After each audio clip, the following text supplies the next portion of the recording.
കോഴിക്കോട് മാവൂർ ഗ്രാമപഞ്ചായത്ത് ഓഫീസിൽ ഒളിക്യാമറ സ്ഥാപിച്ച താൽക്കാലിക ജീവനക്കാരനായ മുസ്ലിം ലീഗ് പ്രവർത്തകനെ പുറത്താക്കണമെന്ന് CPIM.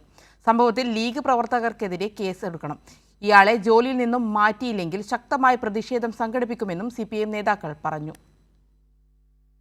കോഴിക്കോട് മാവൂർ പഞ്ചായത്ത് ഓഫീസിൽ ജോലി ചെയ്യുന്ന ടെക്നിക്കൽ അസിസ്റ്റന്റ് റാഷിദിനെതിരെയാണ് പരാതി. പഞ്ചായത്ത് ഓഫീസിലെ സർവർ മുറിയിൽ നിന്നാണ് ഒളിക്യാമറ കണ്ടെടുത്തത്. ഇതിലെ ദൃശ്യങ്ങൾ തന്റെ മൊബൈൽ ഫോണിൽ കാണുന്ന വിധമാണ് ഫോണിൽ സെറ്റ് ചെയ്തിരിക്കുന്നതെന്നും പരാതിയിൽ പറയുന്നു. സംഭവം പുറത്തറിഞ്ഞതോടെ പഞ്ചായത്ത് UDF ഭരണസമിതി ഇയാളെ സംരക്ഷിക്കാൻ മുന്നോട്ട് വന്നെന്നാണ് ഉയരുന്ന ആക്ഷേപം. ഒരുപാട് വനിതാ ജീവനക്കാർ ജോലി ചെയ്യുന്ന പഞ്ചായത്ത് ഓഫീസിൽ വലിയ ഞെട്ടലാണ് ഈ സംഭവം ഉണ്ടാക്കിയിരിക്കുന്നത്. കുറ്റം ആരോപിക്കപ്പെട്ട ലീഗ് പ്രവർത്തകനെതിരെ IT ആക്ട് ചുമത്തി കേസെടുക്കണമെന്നും എത്രയും പെട്ടെന്ന് ഇയാളെ ജോലിയിൽ നിന്ന് പുറത്താക്കണമെന്നും CPIM കുന്നമംഗലം ഏരിയ കമ്മിറ്റി അംഗം സുരേഷ് പുതുക്കുടി കൈരളി ന്യൂസിനോട് പറഞ്ഞു.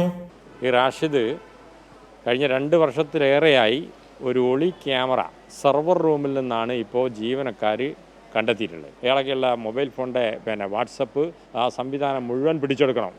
മൊബൈൽ പിടിച്ചെടുത്ത് സൈബർ സെല്ലിന് കൈമാറി അതിലുള്ള എല്ലാ രേഖകളും ഈ കഴിഞ്ഞ 2 വർഷത്തിലേറെയായി അയാളുടെ ഹാർഡ് ഡിസ്കിലേക്ക് വന്നിട്ടുള്ള എല്ലാ രേഖകളും സൈബർ സെല്ല് പരിശോധിച്ച് നിയമ നടപടിക്ക് വിധേയമാക്കണം. ഇയാളെ ജോലിയിൽ നിന്ന് ഒഴിവാക്കാൻ ആവശ്യമായ സംവിധാനം മാവൂർ ഗ്രാമപഞ്ചായത്ത് ഭരണസമിതി അടിയന്തരമായി ചെയ്യണം.